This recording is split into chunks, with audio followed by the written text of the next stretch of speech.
भर्गो देवस्य धीमहि धियो यो न प्रचोदयात्। ॐ भूर्भुवः स्वः तत्सवितुर्वरेण्यं भर्गो देवस्य धीमहि धियो यो न प्रचोदयात् धियो यो न प्रचोदयात्।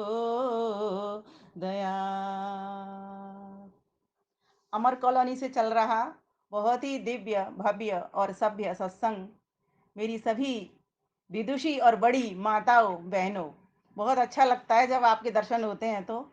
और इन दर्शनों को मैं चाहती हूँ बार बार मुझे मिलते रहें।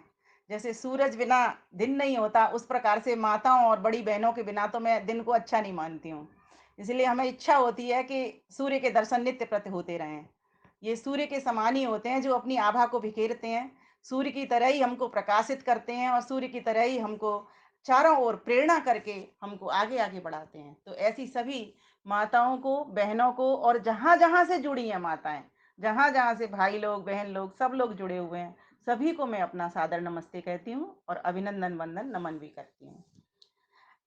और दीपावली की भी बहुत बहुत शुभकामनाएं। और एक शुभकामनाएं मैं अपनी सुनीता बहन को देख रही हूँ, रसोत्रा जी को, इतनी अस्वस्थ होने पर भी, और उन्होंने आज मंच संचालन को पुनः संभाला। मुझे लग रहा है बस एक ही मास उनके प्रॉब्लम को हुए हुआ होगा। और ये हम सबके लिए प्रेरणा होती है कि हम अस्वस्थ होते हुए भी और हम अपने मन को बिल्कुल कमजोर नहीं होने देते। तो ये भी आज इन्होंने अपनी प्रेरणा से हम सबको प्रेरणा दी है। तो ऐसी बहन को भी मैं नमन करती हूँ। और साथ ही साथ जिनकी सहयोगिनी बन करके पूजा सलूजा, जिनकी तो जितनी भी पूजा की जाए उतनी ही कम है, ऐसी बहन को मैं भी नमन वंदन करती हूँ। जितनी भी बहन मेरी, जितनी भी अमर कॉलोनी को मैं अपनी समाज मानती हूँ, और सभी माताएं बहनें मुझे अच्छे से जानती भी हैं, परिचित भी हूँ। और अब तो ये जो कोरोना का काल है, वहाँ तो मुझे नहीं लगता कि कोई मुझसे अछूता रहा होगा या मैं किसी से अछूती रही होंगी जिसको मैं नहीं जानती होंगी। आदरणीय संतोष दरवी पहले कभी नहीं जानते थे, हम 3 साल में इनको भी जान गए, कुसुम भंडारी जी भी। और ये आज तो मैं नीलम बहन को भी देख रही हूँ, सुषमा जी को भी देख रही हूँ, कितनी सारी माताओं को, बहनों को, और जो अभी मुझे नहीं दिख रही हैं इस स्क्रीन पर, वे भी बड़ी बहन, वे भी मुझे रोज मुलाकात उनसे हो ही जाती है किसी न किसी वेबिनार के तहत। तो सभी को मैं नमन करती हूँ। साथ ही साथ अपने विषय की ओर आती हूँ, दीपावली का यथार्थ स्वरूप। माताओं बहनों, आप में से बहुत माताएं बहनें ये जानती भी हैं और बहुत को नहीं भी पता है कि देखिए, भारत एक कृषि प्रधान, ऋषि प्रधान और वृषि प्रधान देश है। कृषि प्रधान, ऋषि प्रधान और वृषि प्रधान। वृषि कहते हैं वर्षा को। हमारा एकमात्र ऐसा देश है जिसमें ऋतु काल 3 तरह का होता है। एक वर्षा होती है, तो वहीं पर एक सर्दी होती है, तो वहीं पर एक गर्मी भी होती है। और ये 3 मौसम का लुत्फ हम जो आर्यावर्त के लोग हैं वे ही अधिकतर उठा पाते हैं, या हमारे पड़ोसी नेबर भी। बाकी बहुत देशों में तो सर्दियां ही सर्दियां हैं, कहीं पर गर्मियां ही गर्मियां हैं, कहीं पर एकदम भूरे भूरे लोग हैं, गोरे ही गोरे हैं, कहीं पर एकदम काले ही काले लोग हैं। लेकिन हमारा देश ऐसा है जहां पर भूरे भी मिलेंगे तो गोरे भी मिलेंगे, तो काले भी मिलेंगे तो सांवले भी मिलेंगे। हर तरह का जायका, हर तरह का आनंद हमको यहाँ पर मिलता है। दीपावली एक प्रकाश का पर्व है। तो प्रकाश ऋषियों से प्राप्त होता है हमको। ऋषि किसको कहते हैं? ऋषि की परिभाषा की गई है, स यो मनोरहितः। ऋषि वह है जो समस्त प्राणी मात्र का कल्याण करता है, समस्त प्राणी मात्र को हित पहुंचाता है। कैसे पहुंचाता है? प्रकाश से, अर्थात आध्यात्मिक ज्ञान के द्वारा। ऋषियों को ही तो ज्ञान हुआ था, 4 ऋषियों को ही तो ज्ञान दिया था परमपिता परमेश्वर ने आदि सृष्टि में, कि किस प्रकार से हमको जीवन जीना है, किस प्रकार से तुमको आगे इस प्रेरणा को पहुंचाना है। अगर ऋषि नहीं 4 होते तो हमको ज्ञान नहीं मिलता। तो ऋषि वो होता है। तो परमात्मा भी ऋषि होता है और ऋषि भी ऋषि होता है, क्योंकि सभी एक प्राणी मात्र का हित पहुंचाने में लगे हुए हैं। तो जो ऋषि है वो समस्त मनुष्यों को भी हित पहुंचा रहा है। तो इस प्रकार से ये कृषि प्रधान भी है, ऋषि प्रधान भी है, ऋषि प्रधान भी है। कृषि प्रधान, हमारा देश खेती के ऊपर निर्भर कर रहा है। कितनी अच्छी फसल होती है, हर ऋतु की अलग अलग तरह की फसल होती है। इस प्रकार से ये हमारा जो देश है, राष्ट्र है, हम बड़े सौभाग्यशाली हैं कि हमारा जन्म आर्यावर्त के भीतर हुआ है। हम बड़े सौभाग्यशाली हैं कि हमारा जन्म ऋषियों के देश में हुआ है। हम बड़े सौभाग्यशाली हैं कि हमारा जन्म आर्यों के बीच में हुआ है। आर्यावर्त में तो हुआ ही है, लेकिन आर्यों के बीच में हुआ है। और हम बड़े सौभाग्यशाली हैं कि हमें ऋषिवर देव दयानंद सरस्वती की सन्निधि प्राप्त हुई है। मीन्स उनका ज्ञान उनके द्वारा आर्य समाज बनाया हुआ प्राप्त हुआ है। हम बड़े सौभाग्यशाली हैं कि हमें आर्य समाज रूपी संस्थान मिला हुआ है कार्य करने के लिए। और हम बड़े सौभाग्यशाली हैं, हमें ऋषि ने वे 10 सूत्र दिए हैं जिनसे हम अपने जीवन में प्रकाश भर सकते हैं। तो माताओं बहनों, आज मैं आपको इसी यथार्थ स्वरूप को बताने आई हूं। दीपावली तो उसी दिन से मनना प्रारंभ हो गया जिस दिन से ये सृष्टि की उत्पत्ति हो गई। दीपावली, दीप किसको कहते हैं? दीप कहते हैं जो दीपन करता है। दीप कहते हैं जो देता है। और देता कौन कौन है?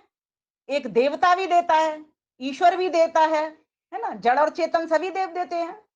पृथ्वी भी देती है, अग्नि भी देती है, जल भी देता है, वायु भी देता है। ये बोध का पर्व है, ये प्रकाश का पर्व है, इसलिए इसको समझना बहुत जरूरी है। यही यथार्थ स्वरूप में बताना चाह रही हूँ जो वेद सम्मत है, वेद के अनुकूल है।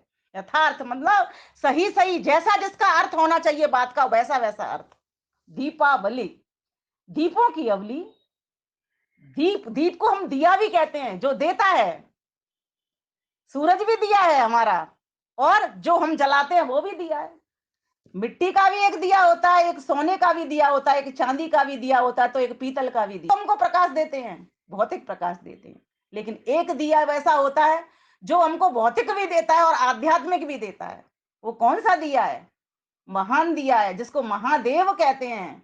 देव का अर्थ भी दिया ही होता है, क्योंकि देता है वो, इसीलिए वो दिया है। और क्या देता है? वो हमको प्रकाश देता है और ज्ञान देता है। तो ईश्वर भी एक महादेव, महादिया है। और वो महादेव महादिया हम सभी, छोटे मोटे बड़े लंबे चौड़े जितने भी दीपक हैं इस ब्रह्मांड के भीतर, उन सभी दीपों के भीतर, दीपों के भीतर क्या भर रहा है? ज्योति, द्योतन कर रहा है, प्रकाश भर रहा है। और किसका प्रकाश दे रहा है? कहां से प्रकाश लेता है? प्रकृति माता से प्रकाश लेकर के दे रहा है। सूर्य, चंद्रमा, पृथ्वी, जल, अग्नि, वायु सब उसने प्रकृति माता के सहयोग से बनाए। और किसके हितार्थ के लिए बनाए? हम जीवों के हितार्थ के लिए बनाए। तो दीपावली का ये जो पावन है पर्व है, ये कहने के लिए आया है, ये जो प्रकाश तुमको प्राप्त हो रहा है, जहां से भी लाइट आपको मिल रही है, उस लाइट को अपने तक सीमित मत रखना, उस लाइट को आगे आगे बढ़ाते चलना। ये दीपावली का पर्व क्या बोध कराने आया, सुनते चलिए, लिखते जाइए, लिखना हो तो। इतना प्रवचन है, इतना विषय है कि 10 दिन तक लगातार बोलती रहूं तो भी इसमें कमी आने वाली नहीं है। लेकिन समय की सीमा में बांध करके संक्षिप्त रूप से और सारगर्भित रूप से मैं अपनी बात को रखना चाहूंगी। आपने कभी सोचा है ये दीपावली का पर्व इन दिनों क्यों मनाया जाता है? ये कार्य तो गुरु का देना, ईश्वर का देना, ये तो हमेशा है, नित्य का है। लेकिन ये इन्हीं दिनों में क्यों मनाया जाता है? तो इसके पीछे बहुत बड़ा कारण है। एक तो ये इसीलिए भी मनाया जाता है कि ये काली घनघोर रात्रि है। जैसे कि शरद पूर्णिमा की रात्रि थी ठंडी, एक ही मात्र 12 मास में, यूं तो हर पूर्णिमा आती है, 12 मास में 12 पूर्णिमा आती हैं, उसी प्रकार से 12 अमावस्या भी आती हैं। तो वो जो शरद पूर्णिमा थी वो पूर्णिमा के दिन थी, सबसे ठंडी रात थी। और ये जो है वो सबसे घनी घोर काली रात है। अच्छा, अब मैं आपसे ही पूछना चाहूंगी, जब काली घनी घोर रात होगी तो वहां पर कोई एक दिया काम करेगा क्या? तब तो करेगा जब वो दिया बहुत बलिष्ठ है। जैसे काली घनी घोर रात तब थी जब ऋषिवर नहीं आए, और ऋषिवर आ गए तब भी उन्होंने ऐसी काली घनी घोर रात देखी। लेकिन वो दिया कैसा था? मजबूत दिया था। ऋषिवर देव दयानंद सरस्वती के आप गीत गा रहे थे, वो क्या कह रहे थे? आप यही तो कह रहे थे कि उन्होंने किस तरीके से अपने स्वयं ने जहर पिया और हमको प्रकाश दिया, हमको अमृत पिलाया। तो उनका हम निर्वाण दिवस भी तो मनाते हैं दीपावली के दिन। तो ये प्रकाश का पर्व इसीलिए है कि ये बोध कराने के लिए आए हमको। और ये तो रही इतिहास की बात, क्योंकि इतिहास जुड़ गया। ऋषिवर देव दयानंद सरस्वती से पहले भी तो दीपावली मनती थी। महावीर स्वामी जी का निर्वाण दिवस जो जैन लोग मनाते हैं, उससे पहले भी तो दीपावली मनती थी। तो ये तो हम इसको आदि सृष्टि का पर्व मनाएंगे, क्योंकि बोध का पर्व तो आदि सृष्टि का ही पर्व है।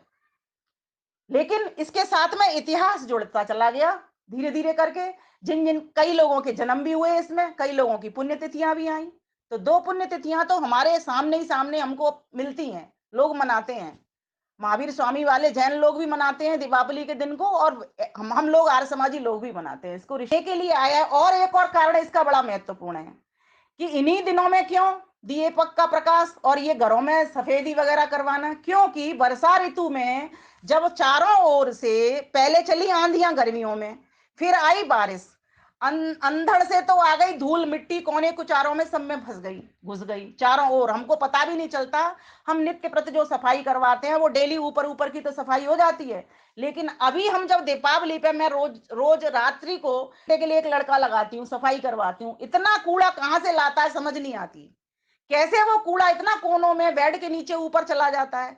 और दूसरी बात, जब वर्षा काल आया तब बरसात से सीपेज बहुत आया मकानों में, दीवालों में, और आपके घरों में भी जो फ्लैट्स होते हैं उनमें ये बहुत बड़ी समस्या होती है। तो क्या किया, पेंटिंग डेंटिंग जैसे किसी चीज को करते हैं ना, घर को स्वच्छ करना, साफ करना, सफेदी से पुतवाना। अब एक प्रश्न और है, अभी आज तो बहुत तरह तरह के रंग चल गए, डिस्टेम्पर, रोगन, और इनसे घरों को पुतवाने लग गए। पहला जो टाइम था जब हम छोटे छोटे थे तो ना तो ऐसी ब्रुश हुआ करती थी, और स्वयं ही घर को साफ कर लिया करते थे। माता जी यहाँ बैठी हैं, लगता है बहुत सारी माताओं ने किया भी हो, जो मेरे को पता है। घर में आते थे जो करने वाले, और उनके साथ साथ हम बच्चे थे तो हमें भी शौक लगता था, उनसे कूची छुड़ाते थे। एक पेड़ की कूची बनती थी, जैसे झाड़ू होता था ना पहले, इस तरह की कूची बनती थी, और उससे व्हाइट वॉश करते थे।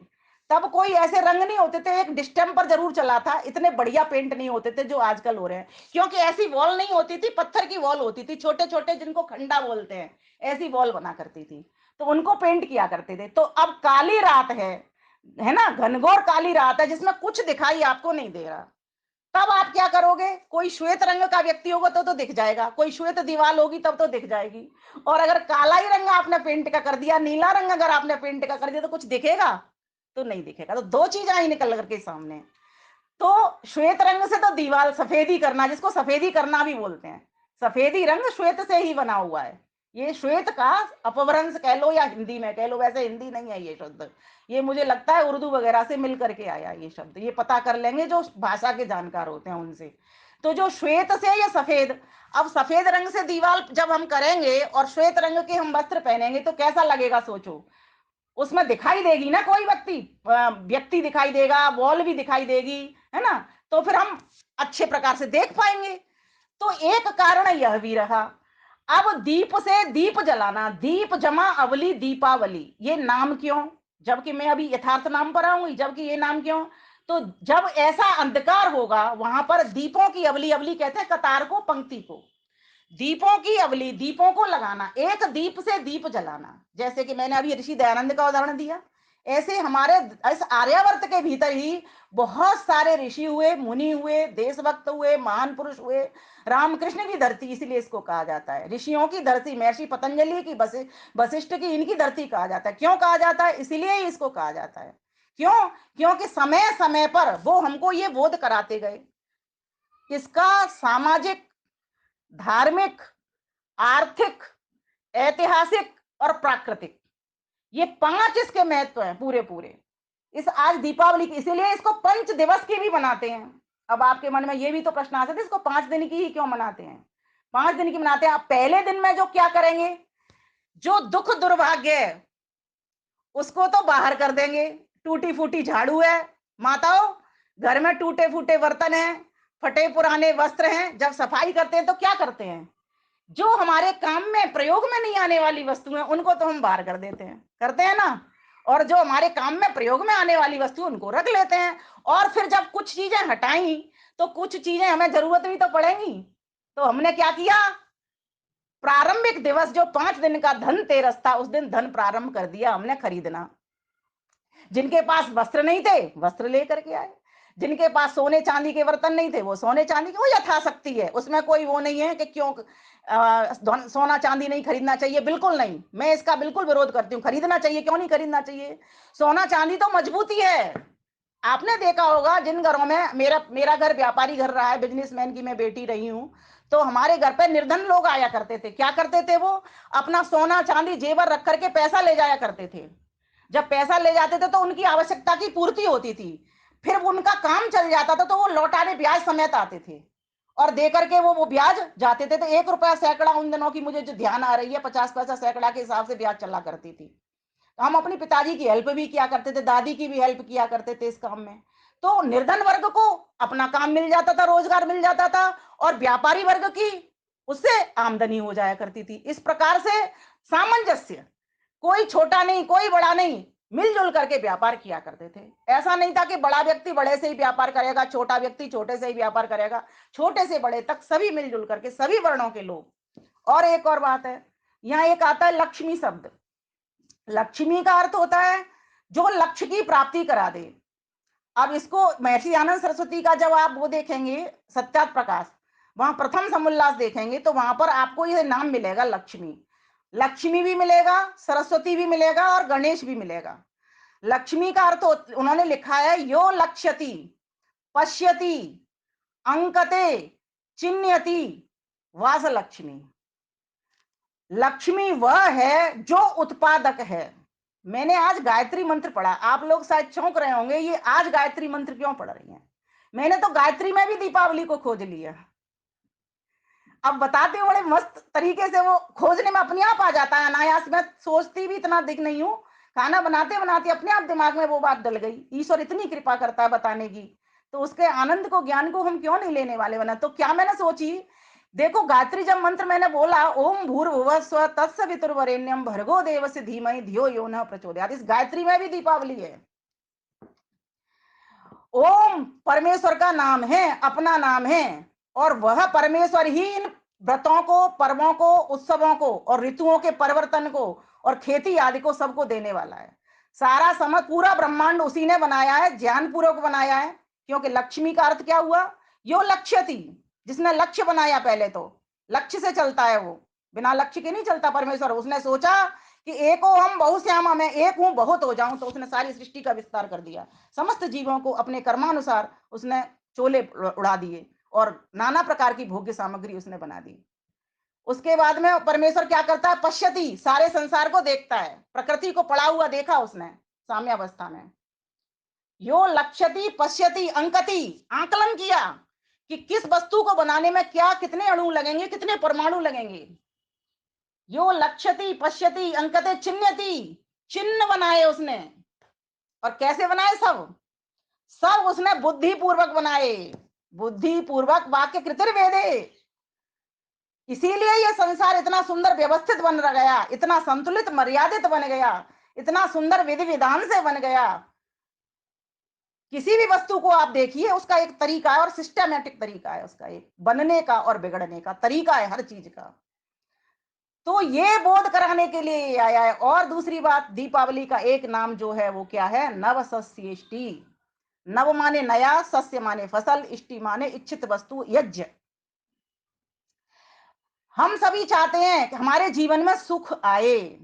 तो गायत्री क्या कहती है, गायत्री ये कहती है कि सुख आपके जीवन में तब आएगा जब आप दुखों से, दुर्गुणों से, दुर्व्यसनों से दूरी कर लोगे। अब प्रश्न आता है इनसे दूरी हो कैसे। तो कहा इसके लिए अविद्या को भस्म कर दीजिए, ये गायत्री कह रही है। तो किस प्रकार से वो अविद्या भस्म होगी, तो कहा मात्र उस सविता देव को जान लो। सवितुर, ओम भूर्भुवस्सुवः तत्सवितुर्वरेण्यम, मात्र उस सविता देव को भर लो। अब सविता क्या है, सविता वही सर्वस्य प्रसविता, जो प्रसव करती है, जो उत्पादन करती है, जो प्रेरणा देती है, जो प्रकाश करती है। और जो प्रकाश करती है, प्रेरणा देती है, वही सरस्वती है। ध्यान देना, हम सरस्वती पूजन करते हैं ना, हम लक्ष्मी पूजन करते हैं ना, मात्र चार ही शब्द हैं, यो लक्ष्यति पश्यति अंकते चिन्हयति। इन चारों के भीतर आपका पूजन आ जाएगा पूरा की पूरा। असली बात को समझ लो, जिसका अपना नाम, मुख्य नाम ओम है, वही परमपिता परमेश्वर सविता है। और सविता के भीतर ये चारों बात है। सृष्टि को बनाती बनाती है, बुद्धि पूर्वक बनाती है, तभी इतनी सृष्टि उसने सुंदर बना दी। और भौतिक प्रकाश भी देती है सूरज आदि बना करके, और आध्यात्मिक आत्मा के भीतर भी वो ज्ञान देती है ना। तो वो जो दीपावली में जो पूजन किया जा रहा है लक्ष्मी का, सरस्वती का और गण संख्या ने गणेश का। गणेश जी का अर्थ क्या होता है, गण संख्या ने, एक वस्तु की संख्या को जानता है कि कितने अणु से मैंने ये सृष्टि बनाई है, कितने परमाणु इसमें लगाए हैं, और कितने पिंड के भीतर कितने अणु परमाणु लगे हैं। पूरे ब्रह्मांड के भीतर कितने अणु, हर वस्तु के नाम को भी जानता है। हर वस्तु का नामकरण उसी ने किया है। एक और बात बताती हूँ पते की, हम किसी वस्तु का नामकरण बाद में करते हैं, पहले प्रोडक्ट बनाते हैं, उसके संज्ञान में वो नाम रहता है किसी वस्तु का, कि मैं ये चीज बनाऊंगा, पहले से ही ज्ञान रहता है उस वस्तु का कि मैं ये ब्रह्मांड बनाऊंगा, अब इसमें पिंड बनाऊंगा, इसमें इसके कर्म का फल दूंगा। ये सारी चीजें उसके संज्ञान में पहले रहती हैं। इसीलिए परमेश्वर कैसा हो गया, परमेश्वर लक्ष्मी भी है, सरस्वती है और गणेश भी है। इसीलिए हमने देखा होगा प्रतीकात्मक चित्रों के भीतर इन्हीं तीनों चीजों को लगाते हैं। अब देखो, ईश्वर छोटों का भी है, बड़ों का भी है, और रहता कैसे है, वो बिल्कुल निरासक्त होकर के रहता है। इसीलिए आपने देखा होगा जब पूजन करते हैं कुछ लोग, तो वो क्या करते हैं, नीचे कमल का फूल के ऊपर उसको सरस्वती को बिठा देते हैं। कुछ लोग चित्र भी काटते हैं, है ना, सरस्वती का चित्र भी काटते हैं, नीचे फूल लगाते हैं। वो क्या है, वो पूरे ब्रह्मांड को दर्शाते हैं कि एक ईश्वर है और एक ईश्वर के एक पाद में ये पूरा ब्रह्मांड है। पर वहां कोई बताने वाला हमको नहीं होता। वहां पर मोर का भी चित्र बनाते हैं, चिड़ियाएं भी बनाते हैं, वहां स्वास्तिक भी बनाते हैं, बहुत सारी चीजें वहां पर बनाते हैं, कील भी बनाते हैं, खिलौने भी बनाते हैं। क्यों? लक्ष्मी पूजन क्या, इसको समझिए। लक्ष्मी पूजन का मतलब होता है, लक्ष्मी माने धन, इसलिए तो धन की देवी कहा जाता है। अब धन कहोगे आप, क्या सिर्फ रुपए पैसे धन है? नहीं ना, पुत्र भी तो धन होता है, पुत्र भी तो धन होता है। माता पिता का पुत्र पुत्रियां धन नहीं होते क्या? होते हैं ना। अच्छा, एक और चीज बताती हूँ, ईश्वर भी तो धन होता है। अगर ईश्वर धन नहीं होता तो मीराबाई कभी नहीं कहती पायो जी मैं तो राम रतन धन पायो। राम रमैया मतलब कड़कड़ में रमा हुआ, इसीलिए राम रमैया, बाकी तो उसका अपना नाम ओम है। तो धन, और देखिए आपके जो व्हीकल हैं, कार मोटर गाड़ी, ये सब क्या है, ये धन नहीं है क्या? ये भी धन है। और आगे चलते हैं, जितना भी अन्न है, खाने पीने की सामग्री है, वे सभी की सभी धन नहीं है क्या? वे भी सभी सभी धन है। और आगे चलते हैं, जितने भी हम वस्त्र आदि ग्रहण करते हैं, सोना चांदी आभूषण पहनते हैं, ये धन नहीं है क्या? ये भी सभी धन है। इसलिए आपने देखा होगा लक्ष्मी पूजन पर कि इन सभी चीजों को भी लोग पूजते हैं। ये प्रतीकात्मक है मात्र, इससे पूजा नहीं होती। यथार्थ बोध को जानना, पूर्ण जानकारी अर्थात पूजा। पूजा सलूजा जी, पूर्ण जानकारी अर्थात पूजा। किसी भी वस्तु के बारे में, व्यक्ति के बारे में, स्थान के बारे में, ईश्वर के बारे में, जीवात्मा के बारे में, प्रकृति के बारे में, कुछ भी जो तुम्हें दिखाई देता या नहीं दिखाई देता, उस सब के बारे में पूर्ण रूप से जानकारी करना, और जैसी वो वस्तु है, जैसा वो व्यक्ति है, जैसा वो स्थान है, उसकी उसी प्रकार से गुणगान करना, उसका प्रशंसा करना, ये है पूजा। तो हम लक्ष्मी पूजन करते हैं तो उसमें क्या करते हैं, गणेश जी की भी पूजा करते हैं। और आपने देखा होगा एक चूहे की सवारी लक्ष्मी जी के नीचे बनाई दी जाती है। ये सब प्रतीकात्मक है। बता दिया जाएगा, जहां कमल का फूल सरस्वती के नीचे बताया जा रहा है, वहां लक्ष्मी नीचे के नीचे चूहा, है ना, बनाया जा रहा है। क्यों? वो परमेश्वर सिर्फ बड़ों का ही नहीं है, वो छोटों का भी है। सबसे छोटा जीव है, मीन्स जुओं में जो हमको दिखाई देते हैं, मोटे मोटे जीव, उनमें जो घूमते फिरते घरों के भीतर, वो चूहा कितना छोटा होता है, कितना सूक्ष्म बुद्धि का होता है, कितनी जल्दी ताड़ जाता है, कितनी जल्दी दुबक जाता है, आप उसके पीछे भागिए, उसको बना दिया जाता है। तो परमात्मा जो लक्ष्मी है, जो धन का दाता है, वो छोटे मोटे जीवों सबका पालनहार है, सिर्फ हम बड़ों का ही नहीं, सिर्फ मनुष्यों का भी नहीं। इसीलिए ये गायत्री मंत्र क्या कह रहा है, इस बात को समझने के लिए भर्गो देवस्य धीमहि, इस अविद्या को भस्म कर दीजिए और उसके शुद्ध ज्ञान को भर लीजिए भीतर अपने। कैसे भरेगा? तो कहा, उसके पास बैठ जाइए, उसका ध्यान करिए, उसका जप करिए, अर्थपूर्वक, मनन पूर्वक, चिंतन पूर्वक, भाव उठा करके उसका जप करिए। इसीलिए मैंने आज गायत्री का मंत्र आपके लिए पढ़ा। क्यों क्यों करिए? कैसे अविद्या भस्म होगी? कि हमको बुद्धि तो हमारे पास, सबके पास है, आपके पास, मेरे पास, लेकिन सद्बुद्धि हमको मिल जाएगी। और जैसे ही सद्बुद्धि मिलेगी तो प्रचोदयात, तो ईश्वर क्या करेगा, हमको प्रेरणा कर रहा है। क्या कर रहा है? हम प्रेरणा को सुनने वाले बनेंगे कि वेद पढ़ो, वेद की समीपता करो, यज्ञ करो। और एक और बात बताती हूँ आपको, गणेश यज्ञ का एक नाम गणेश भी है, क्योंकि जहां गण संख्या ने से गणेश शब्द सिद्ध होता है, वहां पर गणेश का अर्थ गणपति भी है, स्वामी भी है, ईश भी है। आप जब गणेश शब्द की व्याख्या देखोगे वहां आपको मिल जाएगा ये सब कुछ। स्वामी, ईश का अर्थ होता है नियंत्रक, ईश्वर, ऐसे नियंत्रण को हम धारण कर लें, हम भी कुछ नियंत्रण करने वाले बने, हम भी अपनी मन बुद्धि इंद्रियों पर, इन पर नियंत्रण करने वाले बने, ज्ञान इंद्रियों कर्म इंद्रियों पर, जैसे वो परमपिता परमेश्वर है। तब जाकर के अविद्या भस्म होगी। अब मुंह में चलता रहता सारा दिन रसगुल्ला खाने का स्वाद, तो कौन ज्ञान की ओर बढ़ेगा? सब भोग की ओर ही बढ़ेंगे, कौन योग की ओर बढ़ेगा? कोई नहीं बढ़ेगा। इसलिए मैंने कहा ये ऋषियों का देश है, कृषि का देश है। ये इसमें तो फसल जो नई आ रही है, बाजरा, क्या क्या आ रहा है इन दिनों सर्दियों में, ज्वार, है ना, तिल, मक्का, ऐसी ऐसे ऐसे अन्न आ रहे हैं। और फलों में भी देखो कितना चेंज आ गया, फल भी अब दूसरे दूसरे, और सब्जियां भी अब दूसरी दूसरी आ गई, जिनसे हमारे शरीर को हित मिले। हितकर सब्जियां आ गई सारी की सारी। इसलिए तो कहा जाता है कि ऋतबुक बनिए, मितबुक बनिए, हितबुक बनिए। और परमेश्वर चूंकि ऋषि है, और ऋषि भी ऋषि हैं, और गुरु भी ऋषि हैं, और माता पिता भी ऋषि हैं। ये सब की सब हमको देख करके ज्ञान दे रहे हैं कि मेरे बच्चे इस सीजन में ये सब्जी खाओ, ये फल खाओ। लेकिन माता पिता की सुने तब, ईश्वर की सुने तब, गुरुजनों की सुने तब, वेद विद्या की सुने पढ़े तब, तब तो काम चलेगा ना, हमको ये बोध होगा। तो ये दीपावली का पर्व हमको ये बताने के लिए आया है कि इन प्रतीकों को जानो, इन कार्यों को जो हो रहे हैं उनको जानो। ये दीप क्यों जलाए जा रहे हैं? कि हम चाहते हैं कि हर घर में दीपक जलें।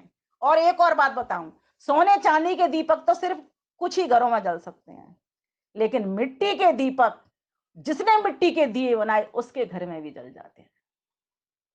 माताओं बहनों, मात्र मिट्टी के दीपक ही बनाने वाले के घर में दीपक नहीं जले।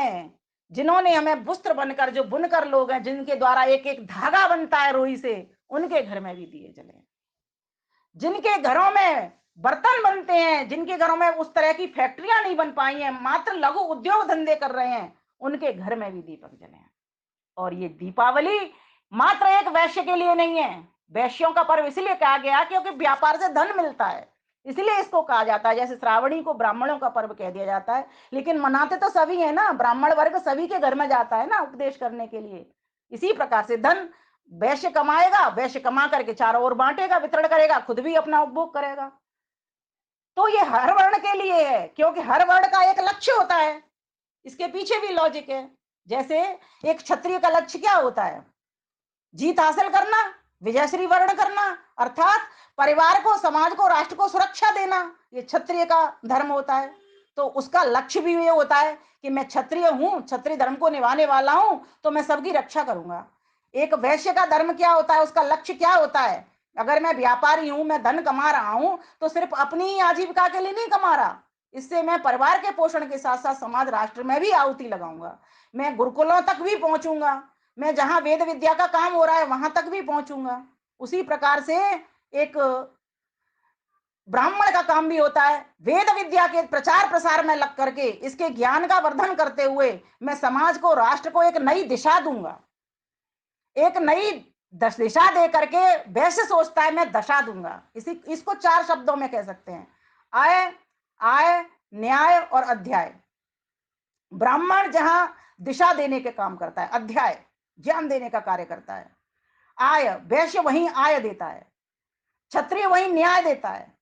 तो वहीं आय, आय, न्याय, आय हो गए वैश्य का, आय हो गया शूद्र का। वहीं शूद्र वर्ण मतलब जो कि पढ़ने से भी जिसको ज्ञान नहीं आया, तो वो आय अर्थात सेवा देता है। तो गति, मति, स्थिति और सम्मति, ये चार चीजें इन चार वर्णों के ऊपर आधारित हैं। तो हर व्यक्ति का लक्ष्य अलग। एक विद्यार्थी का लक्ष्य क्या है? मैं विद्या प्राप्त करके महान व्यक्ति बनूं, ये विद्वान बनूं, अध्यापक बनूं, जो भी उसने अपना लक्ष्य बनाया है। तो ये दीपावली का पर्व कहने के लिए आया है, इस सरस्वती शब्द को जानो, उस लक्ष्मी शब्द को जानो, इस गणेश शब्द को जानो, इनके प्रतीक वाहन जो चित्र पर बने हुए हैं उनको जानो, इनकी आकृति को देखो। मैं तो उस कल्पनाकार को धन्यवाद देना चाहती हूँ, रचनाकार को धन्यवाद देना चाहती हूँ। ईश्वर इतना विशाल और इतना सूक्ष्म सूक्ष्म, इतने उसके अनंत गुण कर्म स्वभाव, और उसको एक छोटी सी मात्र एक चित्रिका पर, एक पेज के ऊपर समेट लाता है। सोचिए, अब ये मनुष्य को जिसने ये काम किया उसको बुद्धि किसने दी? उसी परमपिता परमेश्वर ने, जो बुद्धि का प्रदायक है। अगर वो बुद्धि हमारी सद्बुद्धि बन जाती है तो हम इस गायत्री मंत्र को सिद्ध करते हुए, जपते हुए उस परमपिता परमेश्वर ओम को प्राप्त कर सकते हैं, जिसके बहुत सारे नाम हैं। और एक और बात बताती हूँ, परमात्मा के जो नाम हैं वो तीनों लिंगों में आए हैं। और एक और बात बताती हूँ, परमात्मा के नामों को जिस जिस तरह का पर्व होता है उस तरीके के नाम से बदल दिया जाता है। जैसे अभी हमने दुर्गाष्टमी मनाई थी, नवरात्रे, तो वहां परमात्मा का नाम दुर्गा हो गया था। अलग अलग ढंग से अब कोई कई लोगों ने अहोई अष्टमी मना डाली, तो उन्होंने अहोई, परमात्मा का नाम अहोई, वो अज हो गया। इसी प्रकार से परमात्मा के तो अनंत गुण कर्म स्वभाव है, तुम जिस लक्ष्य की प्राप्ति उससे खींचना चाहते हो, करना चाहते हो, उसी के आधार पर उसको एक नाम दे देते हो। तो कुछ नाम तो ईश्वर ने अपने बता दिए, अपने आप से बताए, मीन्स जैसे सरस्वती, लक्ष्मी, गणेश।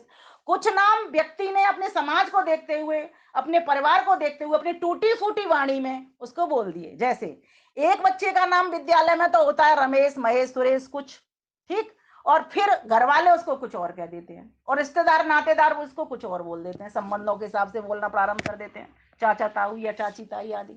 तो ठीक इसी प्रकार से परमेश्वर एक ही है। इस दीपावली के पर्व पर हम सबको यह समझना होगा कि इन धनों को प्राप्त करना है। और एक धन की बात मैं और कहती हूँ, ईश्वर भी धन है तो आत्मा भी धन है, इसको भी जानो। और ईश्वर धन है, आत्मा भी धन है। और चूंकि धनतेरस प्रथम आरंभिक दिवस है, यहाँ की भी 13 बातें आप नोट करके जाइएगा। ईश्वर को प्राप्त करने के लिए ये संसार की वस्तुएं साथ नहीं जाएंगी, ये काम नहीं आएंगी बिल्कुल भी, बल्कि इनसे तो हमें आंखें और बंद करके आगे की ओर बढ़ना होगा। हाँ, आजीविका के लिए थोड़ी थोड़ी वस्तुएं प्रयोग में आएंगी, सब कुछ काम में आएगा, क्योंकि इससे भी हमको सुख मिलता है। रोटी खाते हैं तो भूख मिटती है, भूखे वजन ना होए गोपाला। लेकिन 6 चीजें, षड संपत्ति लेकर के उसके पास पहुंचना, ये 6 धन भी होते हैं: शम, दम, उपरति, तितिक्षा, श्रद्धा और समाधान। इनकी व्याख्या हम फिर अगली बार के उसमें प्रोग्राम में खोल देंगे, क्योंकि समय बहुत कम है। अब ये 6 संपत्ति तो हमारी ये हो गई, 4 और लिख लीजिए: विद्या, श्री, यश और सौंदर्य। कितने हो गए? 6 और 4 10। 3 बातें और लिख लीजिए इसमें: शुचिता, स्वच्छता और शुद्धता। शुचिता, शुद्धता और स्वच्छता, ये 3 बातें और लिख लीजिए। 13 बिंदु धनतेरस के लिए अगर जिस व्यक्ति के जीवन में आ जाते हैं, वो असली ईश्वर के धन को प्राप्त कर सकता है, स्वयं अपनी आत्मा के धन को पहचानते हुए। प्यारी माताओं बहनों, ये दीपावली का पर्व 5 दिन का है, पूरे 5 दिन का। इसका सांस्कृतिक महत्व भी है, क्योंकि संस्कृति को मजबूत, जितने भी पर्व आते हैं, पर्व मीन्स पौरी, पर्वती पूर्यति जनान आनंद नहीं थी। पर्व वह है जो प्रसन्नता दे, पर्व वह है जो प्रेरणा दे, पर्व वह है जो प्रेम सिखलाए। प्रेम, प्रेरणा और प्रसन्नता जो देता है उसी को पर्व कहा जाता है। तो बताइए, जब जहां पर बृहद यज्ञ हो रहे हो, स्वाहा सुधा की गूंज उठ रही हो, ये जो पर्व है वो स्वाहा सुधा की गूंज कराने के लिए, इसलिए यज्ञ करते हैं इसमें। और जो नया अन्न आता है उसको यज्ञ में भूनते हैं, अग्नि के ऊपर भूनते हैं। और अग्नि के ऊपर क्यों भूनते हैं? क्योंकि समस्त देवों को आहुति पहुंचाने का मात्र एक सरल और सटीक माध्यम एक ही यही है, यज्ञ। बाकी आप प्लेट में, तस्तरी में कभी भी कहीं भी कोई रख रहा है, कभी भी आज तक भगवान ने भोजन ग्रहण नहीं किया। अब आप कहोगे भगवान तो भाव के भूखे हैं, ठीक है, भगवान भाव के भूखे हैं, लेकिन जो भगवान ने देव बनाए उनकी पुष्टि कैसे होगी? और हम देवों तक वो आहुति कैसे पहुंचेगी? भगवान तो नहीं खाता, उसका मुख नहीं है और उसको कोई कामना भी नहीं है, क्योंकि वेद कहता है कामो धीरो। उसको आवश्यकता क्या? आवश्यकता जिसको होती है वो तो, उसको तो चाहिए, उसको तो चाहिए नहीं। उसने ये संसार हम जीवों के हित के लिए बनाया, उसमें कोई, और दूसरी बात, चाहिए किसको? जिसमें न्यूनता है, इसलिए उसको कहा कुतश्च नो न, उसमें कोई कमी नहीं है, उसको चाहिए नहीं अपना। तो ये दीपावली का पर्व आया है, वो सुख सौभाग्य समृद्धि का पर्व आया है। तो व्यक्ति के सुख सौभाग्य समृद्धि में उन्नति तभी हो सकती है जब संसार के कर्म को करता हुआ, संसार की धन दौलत को भी कमाता हुआ, और उस साध्य धन को परमेश्वर को प्राप्त करने का प्रयास करे। सभी पर्वों के भीतर बृहद यज्ञ मीन्स देव पूजा, संगतिकरण और दान होता है। व्यक्ति का जीवन आशा के बाद निराशा, निराशा के बाद आशा, आशा के बाद निराशा, सुख दुख, दुख सुख, सुख दुख, बस इसी में ही व्यतीत हो जाता है। ये एक कला है, ये भारतीयों के पास है। इन पर्वों के माध्यम से, इन व्रतों के माध्यम से व्यक्ति अपने आप को सुखी करता है। घर में रोज कुछ ना कुछ सुनने में आ रहा है, कोई ना कोई परेशानी हो या कहीं कोई गमी हो गई किसी ना किसी घर में, लेकिन जैसे ये पर्व आते हैं थोड़ा थोड़ा भूलता है वो, भूलता है, इनमें खुशी देखता है, आनंद देखता है, उमंग देखता है, उल्लास देखता है। तो परमात्मा से प्रार्थना करना चाहूंगी, परमात्मा सबके जीवन के भीतर ये ऐसी प्रसन्नता भर दे। प्रभु तू अपनी प्रेरणा कर दे। प्रभु तो कर रहा है, हम उसको सुनने वाले बन जाएं। प्रभु बस इतना हमारे ऊपर आशीर्वाद का हाथ रख दे। और समस्त प्राणी मात्र में एकत्व अनुपश्यत, एकता की भावना। ये पर्व एक करने के लिए भी आता है, ये पर्व नेक बनाने के लिए भी आता है, परिवार समाज राष्ट्र की टेक बनाने के लिए भी आते हैं। इन पर्वों की सांस्कृतिक, ऐतिहासिक और धार्मिक, धर्म से तो जुड़ी रहे हैं जब यज्ञ कर रहे हैं और जब सद्गुणों का विकास कर रहे हैं, तो और क्या, धार्मिक व्यक्ति के तो यही पहचान है, जिसके भीतर में ये गुण आ जाते हैं धर्म के। ये तो अभ्युदय निश्चय सिद्धि सधर्म, जो इस लोक का भी सुख प्राप्त करे और परलोक का भी सुख प्राप्त करने का उद्यम करे, पुरुषार्थ करे, वही तो व्यक्ति का, मनुष्य मात्र का धर्म है। तो वो उसकी सिद्धि कैसे होगी? इन पर्वों को मनाते हुए, इन पर्वों से प्रेरणा स्वयं प्राप्त करते हुए और आगे आगे छोड़ते हुए सबके जीवन को हम आलोकित करने वाले बने। तो आइए, समय तो बहुत तेजी से बढ़ रहा है, कुछ पंक्तियां कहूंगी। वीडियो में अपने चैनल पर नित्य प्रति धनतेरस, रूप चतुर्दशी और लक्ष्मी पूजन और गोवर्धन पूजा और भैया दूज, 5 दिन के नित्य प्रति वीडियो भेजूंगी। वहां पर बहुत सारा मैटर जाएगा। मैंने आपको पहले ही बताया, विषय इतना अधिक है मेरे पास, 10 किताबें भी लिखे, मेरे पास समय नहीं मिलता, इतना निकलता है। क्यों? ईश्वर भर रहा है। जब भरा कोई चीज भर जाती है तो वो अपने आप से चूती है, उसको निकालना भी नहीं पड़ता।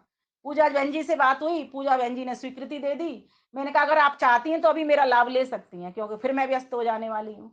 तो पूजा बहन जी ने मुझे स्वीकृति दे दी। तो आइए गीत गाते हैं प्रेम प्यार से भरते हुए, क्योंकि मैं अपनी वीडियो के माध्यम से ही अब आगे बताऊंगी आपको, क्योंकि ये 5 दिन का पर्व है। मैंने तो अभी एक छोटी सी बात थोड़ी सी रखी है आपके समक्ष, क्रमशः बताती जाऊंगी। इनके महत्व भी, धनतेरस का, इनका सबके महत्व, कल एक वीडियो मिल जाएगा धनतेरस का आपको। फिर रूप चतुर्दशी क्यों कहते हैं इसको, ये भी बताऊंगी। फिर लक्ष्मी पूजन का महत्व पूरा बताऊंगी। गोवर्धन पूजा क्यों, क्या, कैसे, इसको भी रखूंगी। और भैया दूज, ये सभी पांचों विषय आपके समक्ष वीडियो के माध्यम से आ जाएंगे। अभी ये गीत गा लेते हैं, क्योंकि 37 मिनट 26 सेकंड हो चुके हैं। गीत कौन सा वाला गाते हैं? चलो ये गाते हैं।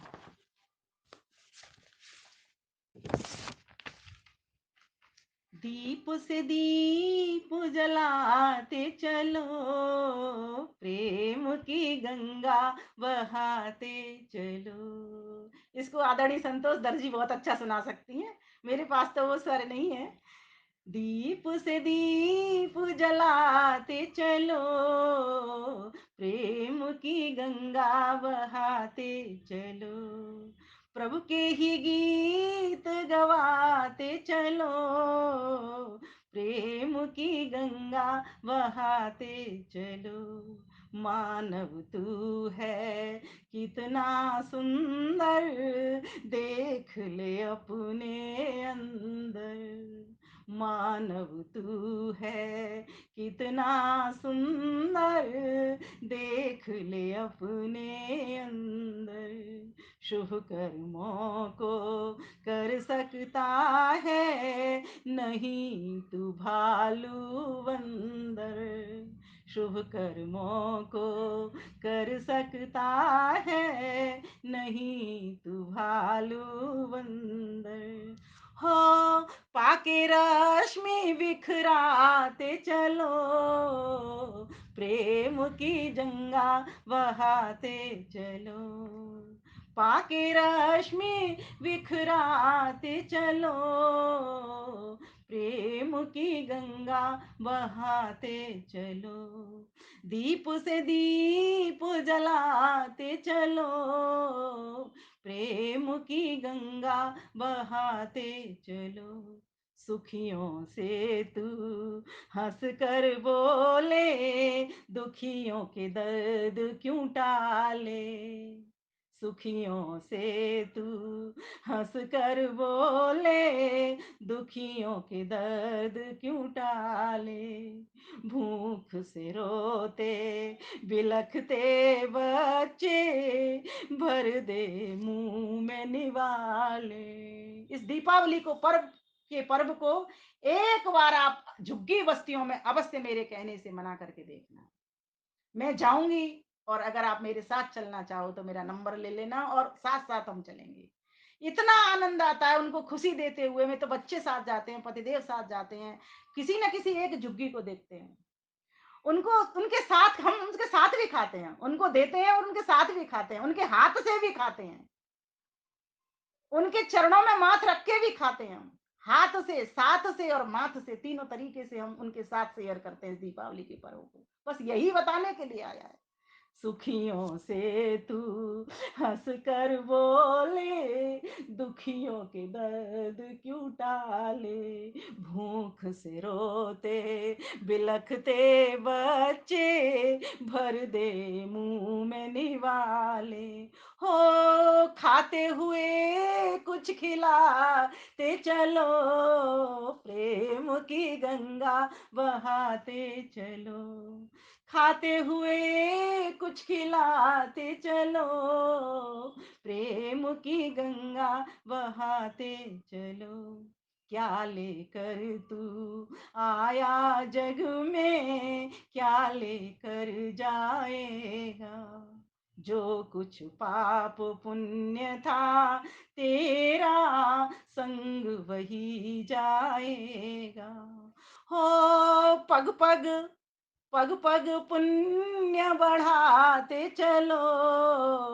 प्रेम की गंगा बहाते चलो, हो पग पग पुण्य बढ़ाते चलो, प्रेम की गंगा बहाते चलो, नश्वर जग संभया, जिसमें जन्म गवाया, नश्वर जग संबंध वो माया, जिसमें जन्म गवाया, खुले चक्षु जब देखा जग को, सारा जग था पराया, हो विमल हो प्रीति बढ़ाते चलो, प्रेम की गंगा बहाते चलो, प्रेम की गंगा बहाते चलो, दीप से दीप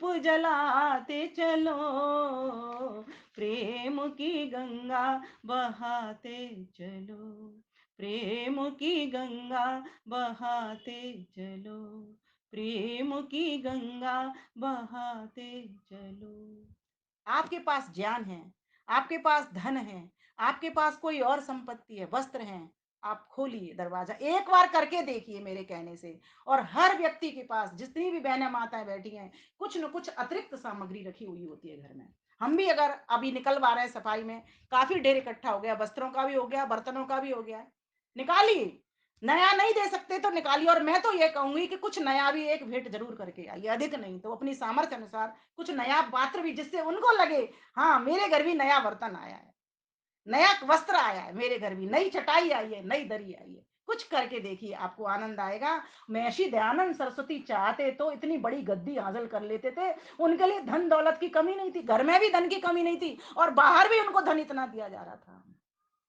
लेकिन क्या हुआ, जब जा रहे हैं प्रभु तूने अच्छी लीला की, गुरुदेव को प्रेरणा मिल गई, जो कि बिल्कुल नास्तिक था, स्वामी श्रद्धानंद बन गए मुंशी राम से, अमीचंद मेहता बन गए, हो तो तुम हीरे लेकिन कीचड़ में पड़े हुए। तो ये जो पर्व है वो प्रसन्नता के लिए आए हैं, प्रेरणा के लिए आए हैं, और प्रेम करने के लिए आए हैं, सबको एक होने के लिए आए हैं, सबको नेक करने के लिए आए हैं, सबको टेक बनाने के लिए, स्वयं टेक होकर के नहीं बैठना, सबको टेक देने के लिए पर्व आए हैं। इसीलिए इन पर्वों को हम धूमधाम से मनाएं, हर धाम पर धुआं करें। किसकी धुआं करें? अग्नि की धुआं करें, यज्ञों की धुआं करें, अच्छी सामग्री डालें। जो भोजन अपनी थाली में बढ़िया से बढ़िया परोसते हो, वो भोजन यज्ञ देव को समर्पित करें, जिससे हमारा भी भला और सबका भी भला हो जाए।